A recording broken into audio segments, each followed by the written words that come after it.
Hey everybody, welcome back to the channel. I'm Pastor Matt and I am glad to be here with you today. I'm the Connectionalist and welcome to the channel. So we are going to be doing part 2 today of Gavin Ortlund's basically overview of the doctrine of the papacy. Really good start. He started by looking at the biblical evidence, of which there's very little. And now he's going to look at early church. And so we're going to go through to the end of the video today because he does some other stuff as well. So let's go ahead and jump right on in. Make sure you like and subscribe to Truth Unites because Gavin Ortlund does a lot of really good work. So let's go ahead and dive right on in. See, the Vatican I stipulates as characteristic of the papacy. What about the historical data outside of and after the New Testament? What do you see coming into the mix along the way? Well, you can probably tell a little bit of where this is going to go based upon what I've already said about the patristic views of the New Testament and some of these passages. But essentially, the papacy gives every appearance of what I often call an accretion, a slow, historical, gradualistic development, a sort of gradual accumulation of power and centralization of power in the Western Church. Now, I want to be very clear that an accretion is not always a bad thing, right? So I think doctrinal development, which the Catholics believe in, is not always bad. Like the church believes things now or has changed the way it's taught certain things over time. And I don't think doctrinal development is a bad thing. I don't think accretions are a bad thing, or like the centralization of power in the Bishop of Rome over time. Like I don't necessarily think that's bad. It's that the claim is supreme authority, and it's the claim that it's kind of always been recognized this way. That's kind of the issue that's at stake. And even if someone is claiming that it hasn't existed from the beginning, the claims of the claims of the Bishop of Rome being supreme and having supreme authority, but not throughout the entire history of the church, is dubious, right? The fact that it doesn't go back to the beginning means that you don't need that in order to have a functional church, because the church functioned without it for a very long time. So the first point here is that in the earliest times, it doesn't look like you have a single bishop of Rome at all. So not only do you not have a single bishop who's supreme and in certain conditions infallible, you just don't have any single bishop in Rome. Okay. And I'll document that in a second. As you go forward, then it's just building, century after century, building. And it takes a long time to get to the picture painted at Vatican I. Now, let me address something right up front here before I start to give evidence for that. And that's the idea of doctrinal development.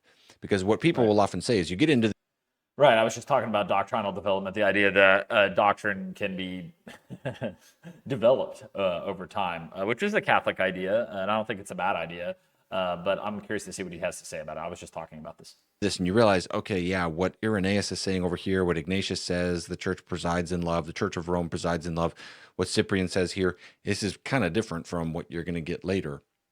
People will appeal to doctrinal development and they'll say, well, the basic idea is there, but it's just the details and the circumstances develop.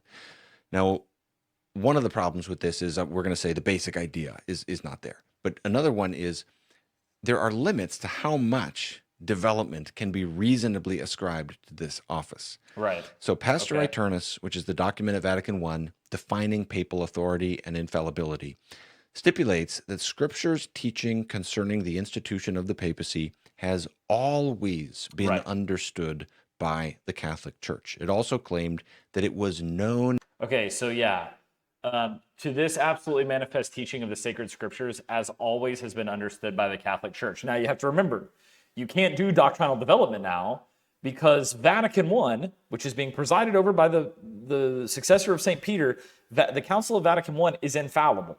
That's what the Catholic Church says, is infallible. So when it says it's always been understood this way, if you come back and you go, well, no, it's doctrinal development, you are teaching against the statement of the Council of Vatican I, and you can't do that because you believe it's infallible, right? let me give an example. I was talking in my communion video about how the United Methodist Church has an open table in communion, which is not prohibited by the scriptures at all. The scriptures prohibit coming to the table in an unworthy manner. And some people say you have to be a Christian or you have to be a Catholic, you have to be their type of Christian, or at the very least you have to be baptized. And the Methodist view is you don't have to be baptized. You don't even have to be saved. You don't even have to be a Christian yet. But that you can come. The worthy manner in coming is an honest heart that seeks the risen Christ, right? And I gave a bunch of biblical evidence in the video for why that is the case. But it is not the traditional practice of the church, right? Historically, that has not always been practiced. But guess what? That doesn't matter as much. I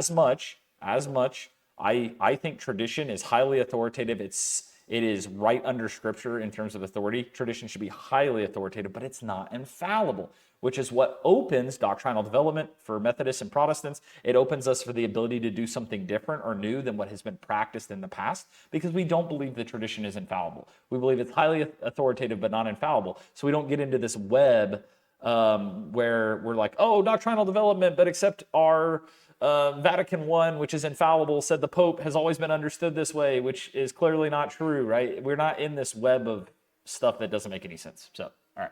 Scripture's teaching concerning the institution of the papacy has always right. been understood by the Catholic Church. It also claimed that it was known in every age that Peter received the keys of the kingdom and that he lives in his successors in the Roman See. It also says that it's demonstrated by the constant custom of the church that the Pope's supremacy extends to his teachings. So while we can leave room... Sorry, if you're hearing a thumping, I have a compulsive need to pop my thumb. That was me trying to pop my thumb. Sorry, let's back up. I'm being a distraction. I'm distracting others. That was always on my report card as a kid. They were like, Matthew likes to distract others. Okay. Supremacy extends to his teachings. So while we can leave room for circumstantial variation in what the papacy looks like, what clothes does the Pope wear? Does he go into hiding during persecution? You think the Pope wears dad shirts like I do? What do you think? Let me know in the comments. All right. Leave room for reasonable changes like this. Nonetheless, Vatican I regards the papacy as a perennial institution generally characteristic of the entirety of church history. In other words, I'm just trying to rule out... That's the problem, is Vatican I is saying it's always been understood this way, and Vatican I, if you're a Catholic, must be infallible. You cannot believe against it. I've actually talked to Catholics recently that are like, that's not true. You can believe differently from the church. And I'm like, why do I understand your tradition better than you do, right? Like, no, you can't. You have to believe the dogmas, and you have to believe certain things. Protestantism gives you a little bit more leeway in terms of freedom of thought. There's some freedom of thought and some non-essentials in Catholicism too, but it's definitely more rigid than Protestantism. Out of bounds right up front. You can't say, well, the papacy is a divinely established office. It just doesn't really exist for the first millennium. It just doesn't really function at all. Right. It's going to be completely different from the first millennium to the second or something like that. You can't do that because Vatican I is saying this is generally characteristic of church history. So the problem is that doesn't seem to be true. It's not true. And just from the historical data, boy, something like papal infallibility, you just don't see ex cathedra statements in the early church. It's just this office just doesn't. It's like the New Testament. It's almost hard to argue against because there's just not even. It's not even. There's not even a lot of data to draw from. Like, where's the ex cathedra statement in the early church? Well, again, people are going to say, well, it develops. Okay, if this office was given to the church for the purported reasons that it is needed, then when you have these raging controversies like Arianism and so forth, don't you think this? There we go. That's an excellent argument, right? When Arianism came up, if the Pope was there, the Pope could have just been like, ex cathedra, no, I'm going to dogmatize Trinitarian Christianity as opposed to Arian Christianity. Boom, you're done. But that's not what the early church did. They called an ecumenical council together because you didn't have this. You had the idea of ecumenical councils already there, but you didn't have the idea of the Bishop of Rome being able to dogmatize through papal infallibility.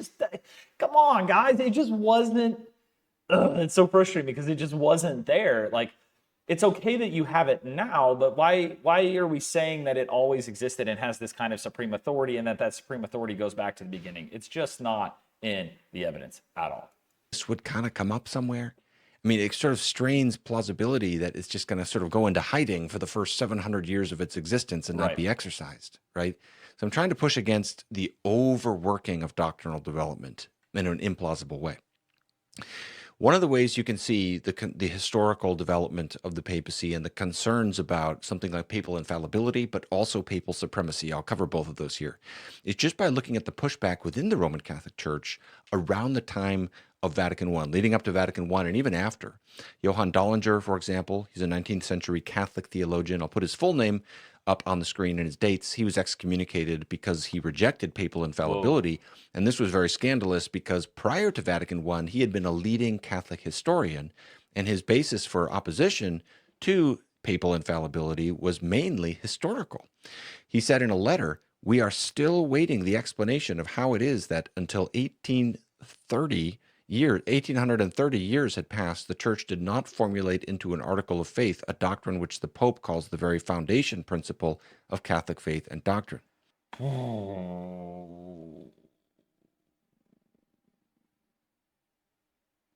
I don't really have any commentary about that. That's scathing. He also basically said this is just, plainly opposed to the practice of the early church. The idea that you're going to Which, by the way, correct me if I'm wrong, I think actually in some ways the church has admitted now that the early church was practicing more of first among equals or an equal bishop system. Correct me if I'm wrong. I feel like I read that somewhere, though, or that Pope Francis was talking about that. I can't remember if that was some kind of joint statement or something that was made. locate infallibility in one person in the terms of Vatican I. He's saying that's just not what we see in the early church. That's not what the historical data supports. Late in his life, he's responding to an appeal to save his soul from the everlasting consequences of exclusion from the church, and he's Wow. explaining why he can't sort of sacrifice his intellect on such a question. Quote, "If I did so in a question which is for the historical eye perfectly clear and unambiguous, there would then be no longer for me any such thing as historical truth and certainty." I am going to comment on this. Look, this is a guy, the foremost Catholic historian. He gets excommunicated. I'm going to read about this guy. He gets excommunicated for standing for his beliefs, but he is so Catholic that he's worried about damnation because he's been separated from the church. And how sad is that? And how, frankly, unchristian is that? I'm sorry. Look, the Methodist Church has bad things too. We had a minister that basically did the Sand Creek massacre of Indians, right? Like we all have bad history, but I'm willing to admit that, right? And I think this is really profoundly sad that he's like appealing. He's excommunicated. I'm going to be out of relationship with the church. That means I'm out of relationship for salvation. And he still says he won't recant because it is unambiguous. He's like, I know I'm right. It's so clearly the wrong teaching that I'm willing to stake my eternal soul upon it. My goodness gracious. There was Most people would probably publicly recant and then privately disagree, but publicly recant to get back into good relationships so they can receive the sacrament and all those things so that they can attain salvation, which is very Catholic belief in being in relationship with the church. Protestants also think you need to be in relationship with the church. Being in relationship with the church is normative to salvation. It's not required, but it's normative, right? But we probably would not damn a guy for having a difference of opinion on something like this. So would then be no longer for me any such thing as historical truth and certainty. I should then have to suppose that my whole life long I had been in a world of dizzy illusion, and that in historical matters I am altogether incapable of distinguishing truth from fable and falsehood. wow. So you see that I've language never, perfectly clear and ever read that quote, heard of him, seen that quote. This is why I like watching Gavin Ortlund and videos with you guys, because I learn with you. Sometimes, many times, it's things I've already heard before, obviously, because I've studied, but that's new to me. So it's fascinating. I'm going to go read about that guy. ambiguous. He's basically saying, if I were to just stick my head in the sand and ignore the first 700 years of church history and the clearly contrary way that the early church is functioning, then I just can't figure out any truth at all.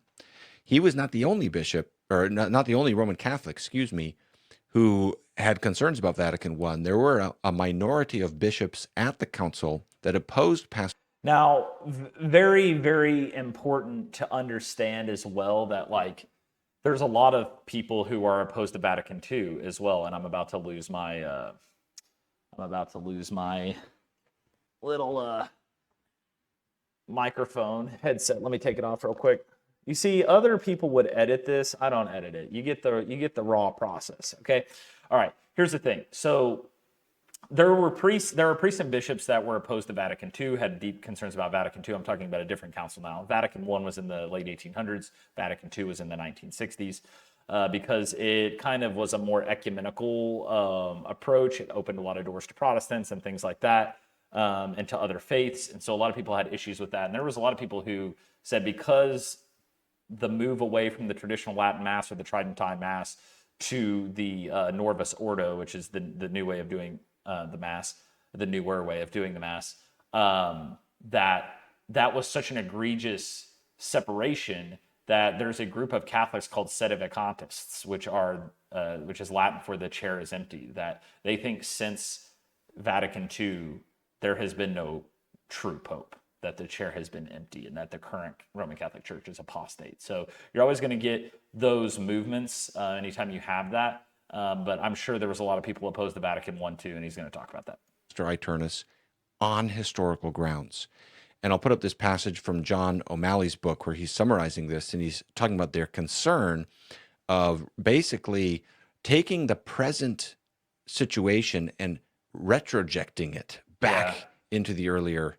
This is the constant concern with Roman Catholic theology. Something develops, and then what it ultimately and eventually and finally results in is then read back into the earlier sources. Over and over this happens. Which is egregious, to be frank. So this is the concern that Vatican I is a departure from historical precedent. Yeah, it's not just that it's not in the New Testament.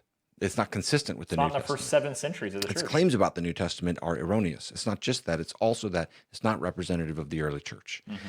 And that, of course, Protestants aren't the only people who have this concern. Why is this so commonly argued? Basically, what you find as you go through the early historical data is that the Church of Rome has this great stature. It has a kind of primacy. Rome is the capital of the empire. Yep. It's the place of the martyrdom of Peter and Paul. It's a flagship church and a doctrinally sound church for several centuries early on. And then it comes to be eventually associated with Peter. Yep. And so you find this growing stature. So it's not hard to look back and find just generally positive statements about the Church of Rome and her bishops, about her significance, her stature, her primacy, etc. The problem is those more general statements of significance, stature, and primacy are not the same thing as supremacy and infallibility as defined at Vatican I and as a That's good, because that's somebody like Trent Horn is going to come in and really be like, well, there are these statements, right? And it's good that Gavin is covering this, because he's like, yeah, but that doesn't mean primacy does not mean infallibility. And it's also not in defining an office. It's like talking about, it's like, oh, the church in Rome is like, it's kind of like the United Methodist Church of the Resurrection in Kansas City is the largest Methodist church in America. And it's like our flagship church. It's kind of like our primacy church. It's a huge sanctuary there. It functions a lot like a cathedral, right? And so it's kind of like a primacy church for us, but it has no authority over the rest of us, nor does it have infallible authority. It's just like, it's like our flagship church. To be characteristic of church history at Vatican I. And so people have to stretch the data to make it work. Right. So to give an example or two of this, that I won't comb, I've done this in other videos. I won't be exhaustive here. You could see my video on papacy. I'll try to remember to put up the thumbnail here. From the 3rd to the 7th centuries, for example, where I go through 5 episodes showing how this office is developing throughout the early church. Just to give you the big picture here, you could start by looking at the first epistle of Clement. This is perhaps the most significant extra-biblical 1st century testimony. Yeah, if I remember correctly, Clement was considered for the canon by a lot of people, and it was considered, it was like almost scripture. I can't remember, but it's definitely highly significant. And because it's claimed to be written by the 4th pope, although these early lists don't agree. So there's ambiguity about how you order things. But nonetheless, Clement of Rome is regarded to be one of the early popes. And so people say, look, Clement wrote this epistle to the Corinthian church, thus papal supremacy. But you could just as easily argue for Antiochian supremacy when Ignatius is writing letters to other churches, and so many other examples of this as well. If you look at it with a critical eye, you can just see, oh yeah, you're stretching to get from the actual data to the desired outcome. There's this pivot that takes place. And if you just read Clement's letter, it strongly confirms the claim that the apostles supported two offices. They appointed the first fruits of their labors, uh, having first proved them by the Spirit to be bishops and deacons of those who should afterwards believe. Right, so you're getting bishops. You're getting the term episkopos here, not presbyter, elder, which is probably further evidence that the term bishop and elder were interchangeable very early on, that presbyter and episcopos were very, very interchangeable early on. In the church. That is what he plainly says, and he regards bishops and deacons, two offices, as the fulfillment of prophecy. And he uses the term bishop and presbyter interchangeably. Okay, and there we on go. multiple occasions. He always refers to the leadership in the church in Corinth in the plural, for example. So this confirms the picture we get from the New Testament and from Which is the best example of why apostolic succession does not require a bishop, although it's normative, right? Like even the Methodist Church, we don't ordain, elders don't ordain other elders. Other elders lay hands on somebody while they're being ordained by a bishop, by an episcopos. So that's normative, but not required for apostolic succession. I think the only thing that's required to really be in line with the church's history and tradition is to be at least laid hands on by another elder or two elders. the Didache, another important first century testimony, that you've got two offices in the church. I've often quoted this passage from Eamon Duffy. Let me explain why I do. He's a Roman Catholic scholar. He literally wrote a history of all the popes, published by Yale University Press in 2006. And what he says about Clement's epistle is this: Clement made no claim to write as bishop. His letter was sent in the name of the whole Roman community. He never identifies himself or writes in his own person. The letter itself makes no distinction between presbyters and bishops. Because early on there was no distinction between presbyters and bishops. There is now. I'm a presbyter. I'm overseen by a bishop, right? Episcopos. There's distinction. There has been for centuries, but there wasn't early on. This is such clear evidence that it's just frustrating. Yeah. About which it always speaks in the plural, suggesting that at Corinth, as at Rome, the church at this time was organized under a group of presbyters or bishops, Right. of bishops or presbyters, rather than a single ruling bishop. And he says a generation later, that's still so in Rome. That's where you get into the scholarly discussion, is when do you get the transition to a single bishop? And in my videos on apostolic succession, I've talked about this. Part of the evidence here that inclines Duffy with most scholars to think that the monoepiscopacy, a single bishop, has not yet emerged in Rome, even a little after Clement, is the Shepherd of Hermas, which was written in Rome sometime in the early second century and talks about the presbyters who preside over the church and so forth. Always speaks of the leadership of the church in the plural. This is just what the evidence looks, is that early on, you not only do you not have a single bishop in Rome who has supremacy over the church, but you just don't have a single bishop in Rome. At all. It's just not there early on. And so, hey, when does it exactly come in? It looks like sometime there in the early second century, but it's hard to be dogmatic about exactly when. But people try to my point right now is they try to stretch from Clement writing this epistle to somehow that gets to papal supremacy or something like that. Or people will do the same with the language of Ignatius early on, that the church in Rome presides in love. But this is very problematic. Number one, there's multiple points of ambiguity in the language that you have to work through to try to make that into sort of an authority over other churches. Which is confirmation bias, right? Like we look for the evidence that confirms what we believe and we dismiss the stuff that goes against what we believe. And it's very hard as a person. We're all guilty of this. It's hard as a person to fight against confirmation bias. Churches or something like that. Plus, Ignatius makes no mention of a bishop in Rome. Plus, he uses exalted language to describe lots of these churches. I'll put up some examples from the Smyrnian and Ephesian churches as well. The idea, so you have to really stretch the data to make it sound like Ignatius thinks the church in Rome has this sort of unique authority over other churches, especially if you try to connect that to a Roman bishop, something he says nothing about. I've already mentioned Cyprian. Cyprian is another example that's often misused because people will reference his language about the unity of the church being founded in the chair of Peter. But they will neglect to tell you that he thinks that every bishop shares in that charter. and that no one bishop has authority over all the rest. And that's very clear in his conflict with Stephen, the Bishop of Rome, on the question of rebaptism, where he's very explicitly saying Peter did not assert that he had rights of seniority and that therefore upstarts and latecomers ought to be obedient to him. Cyprian's position is very clear. I kind of mentioned that earlier. But so I'm just trying to give you examples of the kinds of things that people will try to stretch from. If you actually set the dials as Vatican I does, okay, infallibility and supremacy, generally characteristic about the church, leave room for circumstantial variation, but those things are there. It's very clear that the patristic data just doesn't hold up to this. Papal infallibility, for example, I mean, the only discussion in the scholarship about papal infallibility is when in the medieval era it comes in. Right, because that's And when it comes in. and when it does come in, it's still very controversial for a long time.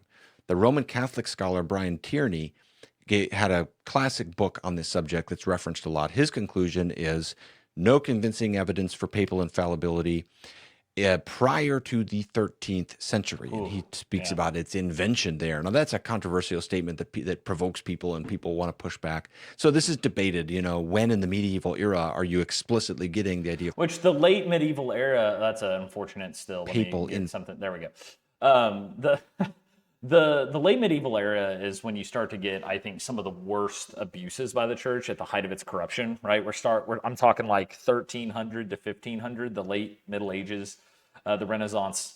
The Renaissance begins in the 1400s in Florence, really, in Italy, really maybe the late 1300s, you could argue, but really in the 1400s in Florence and in Italy. And then, of course, the Reformation, well, not the Reformation, the Renaissance spreads to England in the 1500s, and it overtakes all of Europe. And the Renaissance and the jostling of Europe out of the medieval darkness. Now, people are like, they're going to complain like, there was still some light, like there was scholasticism going on. Of course, yes, it's not completely dark, but like you go from this highly advanced civilization in Rome, and then Europe kind of flops around for 1,000 years trying to figure out how to move forward. And what really jostles Europe out of this like funk, basically, is the European discovery of the New World in 1492. So you get the Renaissance in Italy earlier than that, and you get the art and Da Vinci and all that. But then 1492, the New World is discovered by the Europeans. I give that caveat because obviously people were already there, right? But that jostles everybody into this like frenzy about the age of exploration, which drives Europe forward in terms of technological development. The printing press happens in the 1400s as well, and so everything gets kicked into overdrive. And by the 15 and 1600s, the rate of advancement is astronomically fast. And so in the late Middle Ages is when the church was at the height of its power in late medieval Europe, before the Renaissance, before the Age of Reason, before the printing press, before the printing press led directly to the Reformation and led to the exposure of the abuse of the Catholic Church at the time, or the church I should use, because, I should use the Roman Catholic Church because Eastern Orthodoxy was existing. The abuses of the church were exposed, basically. And so a lot of doctrine that is the most problematic about the Roman Catholic Church really comes from the late Middle Ages. Most of it does. infallibility. This one person in his office is capable of speaking infallibly. But the debate is about the medieval era. Right. This is not representative of the early church. You don't have ex cathedra statements in the early church. It's just not there. It's not there. I try to, I don't want to step on toes too much here, but when you hear about people becoming Catholic and not really thinking this through, you want to try to put it in front of their field of vision to say it plainly, to say, you're submitting to this apparatus, but it's not present in early Christianity. It's a complete later development. And even the honest scholars within this tradition talk about that. And something similar is true not just for papal infallibility, but for papal supremacy. As defined at Vatican I, that is not representative of first. Now, the pushback, I'm not going to react to Trent Horn's pushback on this channel, mostly because he does a really good job. I haven't watched it, but mostly because just time. Like, I want to move on to other topics. I may revisit it at some point, but he's probably going to push back in a way of saying, well, Vatican I really means like it's not fully developed, but it goes back to the beginning, right? There's going to be pushback in this way, but millennium Christianity. And you can see this in many ways. I'll just go through one way you can see this, and that's how popes relate to ecumenical councils. Yeah. So Lumen Gentium, a dogmatic constitution at Vatican II, stipulates the role of the pope in relation to ecumenical councils as follows. It is the prerogative of the Roman pontiff to convoke these councils, to preside over them, and to confirm them. Okay, they don't have to do that every time. Fine. Maybe there's exceptional circumstances. Again, leave room for reasonable circumstantial variation. Fine. But none of the ecumenical councils in the early church were ever convoked or presided over by a Roman bishop. In fact, I think one of them, the important one, was presided over by a Roman emperor, not a Roman bishop. A political leader called it. So, I think we got to be real about that. In every case, it was the emperor. In some cases, the Roman bishop was not present and did not send any legates. Constantinople I would be an example of that. So people have to argue that the Roman bishop had this authority, but simply never exercised it for the first 7 ecumenical councils. Yeah, it's crazy. Why should we accept that? We should not. Why should we accept that as plausible? It's just such a weak claim. Forgive me, but it's just... He's saying, forgive me. This is the most fired up I've ever seen Gavin Ortlund, by the way. I really appreciate his kindness and his pastoral heart. But sometimes it's okay to get a little worked up when something is so egregiously incorrect and people are just taking it hook, line, and sinker. So... It's not an impressive claim at all. It's not an impressive claim at all. You could just ask, what's the point of the Pope having such a prerogative only to never use it with respect to any of the early ecumenical councils, even in times of dire need where Arianism, for example, is taking over the church? Furthermore, someone's still going to say, oh, but it's an argument from silence. So let's just show it's not just an argument from silence. You're showing what isn't there, but then you're also showing what is there. If you just look at how the ecumenicals function, there are occasions where they define their own authority in relation to the Roman bishop and make it clear they think they have authority over and apart from the Roman bishop. And this stands in contrast to the strand of teaching at Vatican II concerning the necessity of the Pope's consent for the bishop's authority over the universal church. The conflict between Pope Vigilius... In my opinion, until Vatican I, the Roman Catholic Church had not put itself in this bind, where we're talking about the infallibility of the ecumenical councils, the infallibility of the Pope when the Pope speaks ex cathedra. It's put them now in this really difficult bind, and I think in the heart of hearts of a lot of priests and bishops, they kind of know that they're in this bind, but to get out of the bind, they have to say that the ecumenical councils can be fallible, which then opens up a whole other can of worms, right? But eventually that's going to have to happen because the bind is there, and it's either going to become we admit it and we're moving on from this error, or it's going to have to be we all kind of know that it's wrong, but we won't ever publicly say it's wrong, and we won't really operate like it's wrong. I'll give you a good example about this. So in the United Methodist Church, we have a system for appointing clergy called the itinerant system.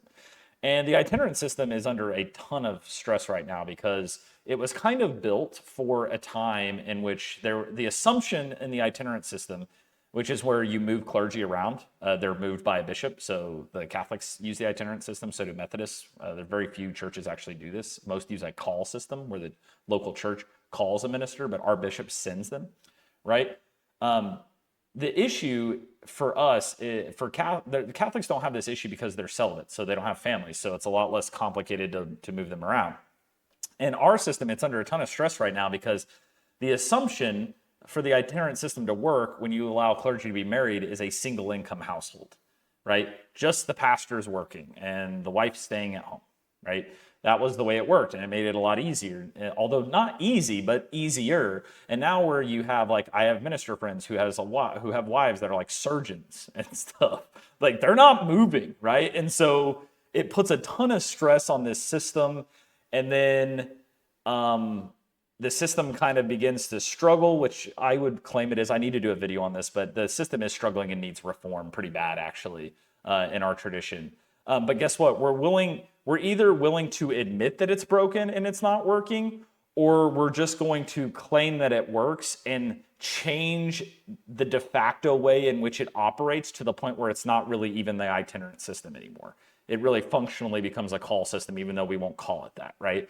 or it becomes like a hybrid system like the Anglicans use, like a hybrid between the call and the sent system in terms of clergy. And so I use that example as like, that's kind of the bind they're in. I think a lot of folks know that it's not working because it's like, this is new, right? We've only been under Vatican I. Roman Catholics have only been under Vatican I for less than 200 years, and Vatican II for less than 100 years, right? But now they're in this difficult spot where we either have to admit that that's not going to work in the long term, which means we have to admit error in an ecumenical council, which will probably require, an ecumenical council will be required to say ecumenical councils are in error.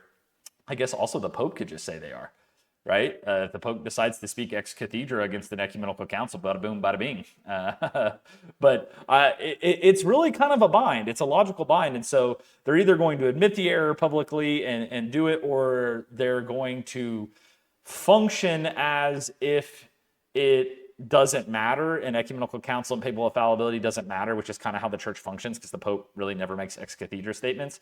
They're just going to continue to function like that doesn't matter, but while publicly and officially saying that it does, right? Does that make sense? Hopefully that makes sense.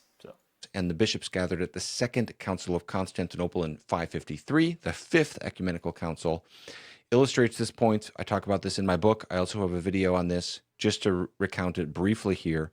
In the years leading up to this council, the Byzantine Emperor Justinian I had been seeking the condemnation. Justinian's wild, man. Been reading about that guy a lot. Of three persons and their writings, the three chapters. And he's trying to bring about reunion with the non-Chalcedonian Christians. And Pope Vigilius ends up reversing his position several times in this controversy. But ultimately, he ends up opposing the verdict of the council in a solemn declaration called the First Constitutum. Quote, "Now that this had been determined by ourselves with all and every care and caution, we enact and decree that no one with ecclesiastical dignity and rank is permitted to hold or write or produce or compose or teach anything about the oft-mentioned three chapters, contrary to what we have declared and enacted in this present decree, or to raise any further inquiry subsequent to the present definition."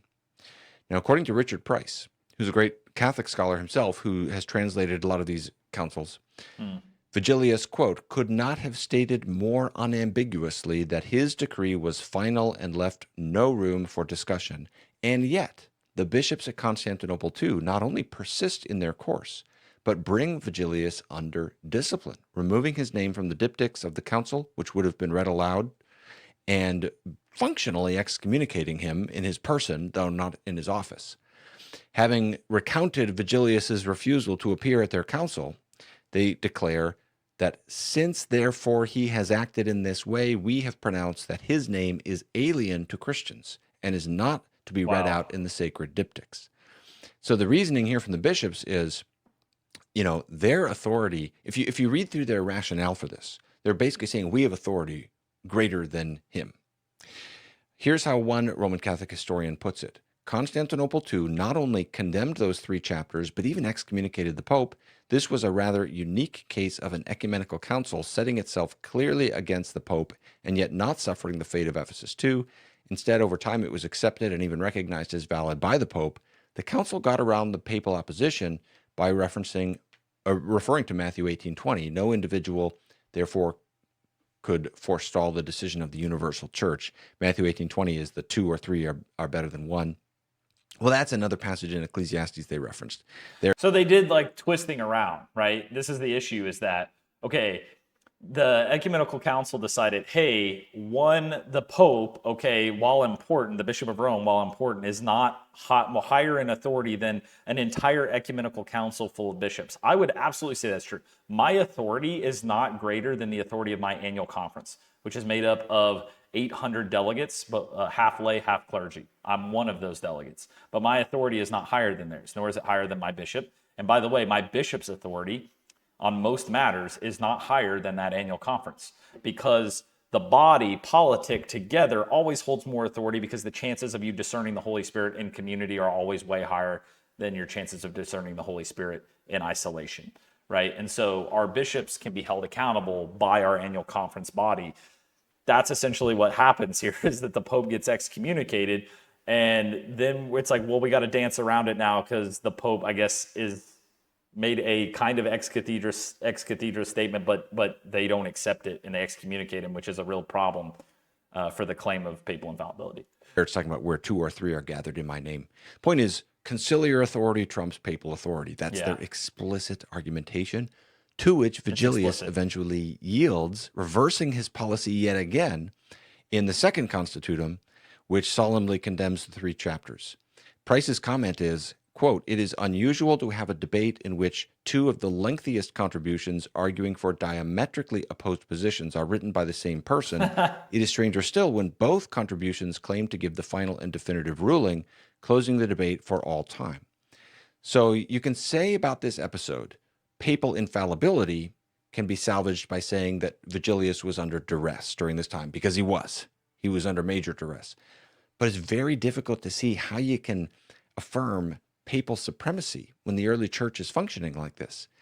It seems pretty clear that the other bishops, when they're gathered in council, regard themselves to have authority over and apart from the Pope. Yep. That is their explicit argumentation and their explicit action at an ecumenical council. Which is biblical, right? The Council of Jerusalem, right? The elders, Peter, James, Paul, like they all gather and make a decision together as a body. They don't all gather and then turn their heads and look at Peter and say, Peter, what do? They make a decision as a body. The body always has more power. Conciliar authority is greater than papal authority. Conciliar authority is better than personal authority. That's always going to be the case because you discern the Holy Spirit best in community. It's the best way to discern the Holy Spirit.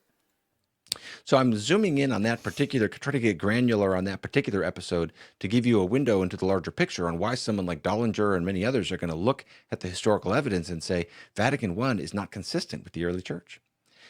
Final thought. I think what some people pivot to is from, I've been doing these dialogues and videos and addressing these topics enough to know that for some people, the historical evidence and the biblical evidence doesn't really matter that much. You know, you get into it and you realize it's something else driving the boat. For a lot of people, the pragmatic argument is what really moves them. There's this desire for unity and for some kind of living voice that can settle disputes, bring closure. Okay, we need a central authority that can speak infallibly. Right. It's like when the people in 1 Samuel, what do the people do, right? Other people have a king. Why can't we have a king? So they cry out to God for a king, and God's like, well, I'm your king.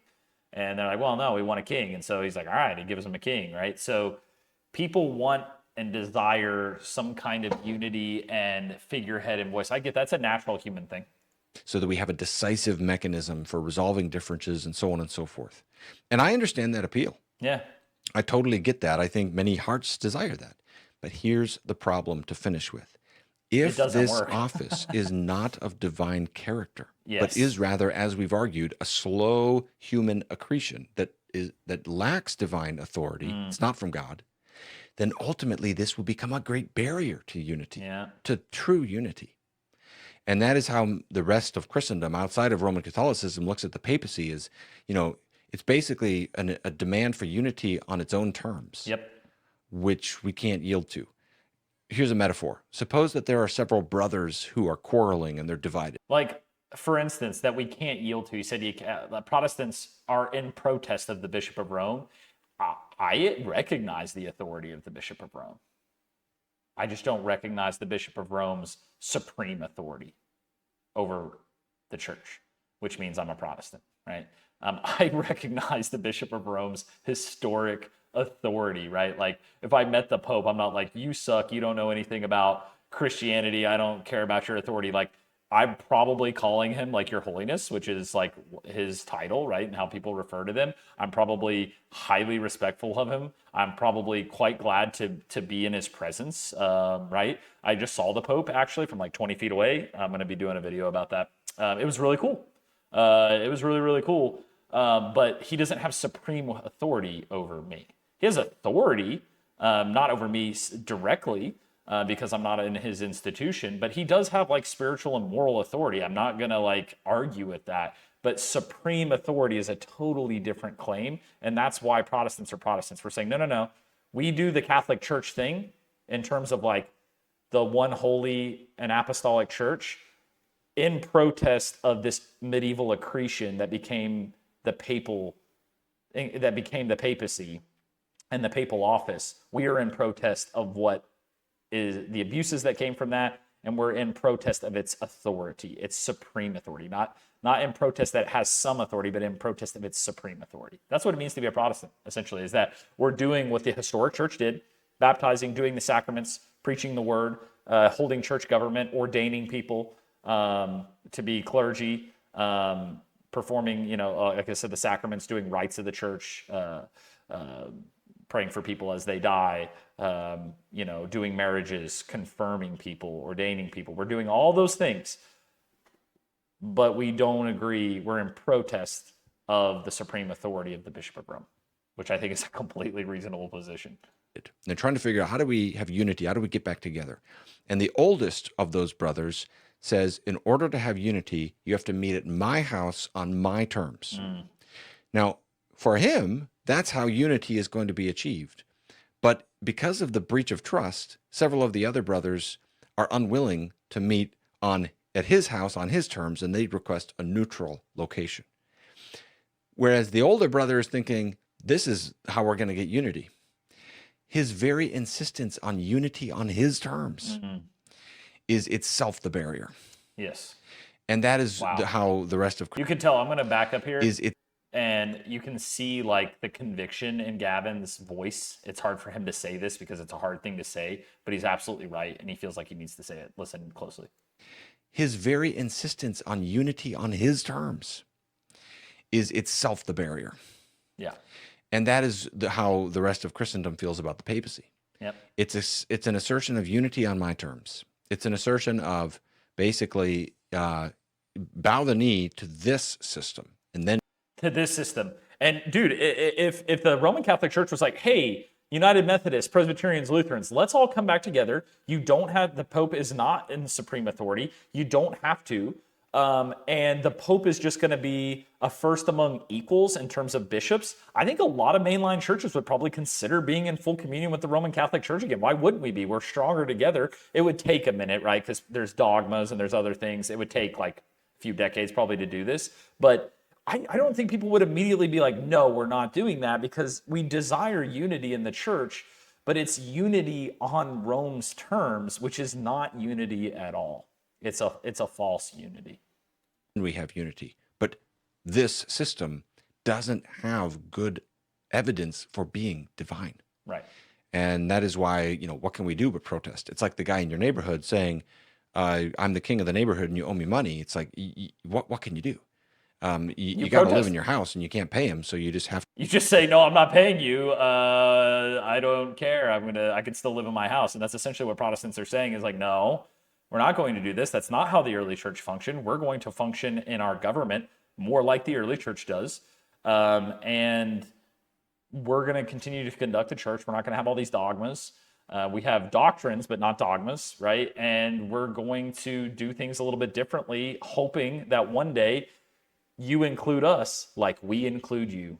The Protestants, we include our Roman Catholic brothers and sisters into salvation, and we don't get the same in return. And I believe that the Protestant Reformation will triumph in the end, because it is the position that makes the most sense. And I do believe that God used the Protestant Reformation to reform major parts of the Catholic Church, which the Catholic Church has actually done a lot of reforms that came directly from the Protestant Reformation. But the final Reformation is to join those institutions back together, maybe not legally, but at least spiritually through full communion agreements. Like, one day I do think that's possible, but it has to be on equal footing. It can't, like, there's going to have to be compromise in that. And we have a long, long way to go on that. To say no. And for the rest of us who don't think that this idea of the Roman bishop having supremacy and infallibility and so forth, we don't think that that is true. What can we do but just say no? Right. My kids are coming up the stairs, so I got to end it there. Hopefully this video gives you a brief encapsulation of why a Protestant, but also others, would look at the papacy and regard it the way that we do. And I'll be interested in reading your comments in the comment section. Thanks for watching. Awesome. Again, absolutely amazing job by Gavin Ortlund. Really lays out the evidence. I don't know how, maybe I will react to Trent Horn's response to this because I believe in getting both sides. I'm just not going to do it immediately because I'd really like to not just like spend a bunch of time like bashing the Roman Catholic Church. It's not like why this channel exists. We do exist to talk about God, to talk about how you can love God better. We also exist to put the Protestant point of view out there for people to see and to debate within themselves. But I don't want to spend all my time on this topic. I want to move on to other things and then I'll come back to it. So that's my promise to you. Let me know what you think in the comments. I'm always interested to see what you guys hear. Make sure you go like and subscribe to Gavin Ortlund. That man is doing some really, really good work and I really like him. And if you like my commentary today, make sure you like and subscribe to the channel. It's literally the best way you can help a young growing channel like mine. But I'm Reverend Matt and I'm the Connectionalist and I'll see you again. Bye-bye.